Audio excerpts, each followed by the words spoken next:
يا باشا خلي بالك من حاجتك وخلي بالك من فلوسك يابا. الله لو واحد يبارك تاني فيك. ما كانش اداهم لك الله يبارك ما فيك. نقبلش اي حاجه منك. الله يبارك فيك والله الله العظيم، يخليك انت يا راجل باشا. محترم، المية انت بتاعتك شخصيه. يا غالي وانت على دماغي من فوق.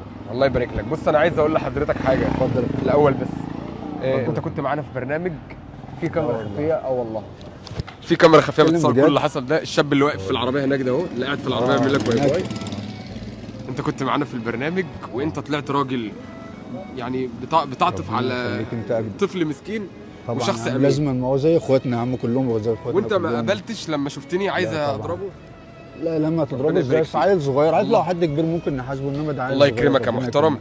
ويا ربنا ريت يخليك. يا ريت يا ريت يعني ده هو مبلغ بسيط قوي. لا اقبله لا مني. والله لا ولا والله. اي حاجه يا عم. دي لا مكافأة يا عم. ليك. لا يا عم ولا لا اي والله. حاجه. ده حاجه يا بسيطه عم قوي. سيبها على الله. اقبلها مني، حاجه بسيطه ومكافأة ليك على ماشي يا باشا. جدعنتك. الف شكر الله الف يبارك شكر يا فيك. فندم. ربنا اي يخليك. اوامر. ربنا يخليك يا فندم. ممكن نذيع اللي احنا صورناه ده. زيع يا فندم. اتفضل شكرا. يا فندم. السلام عليكم.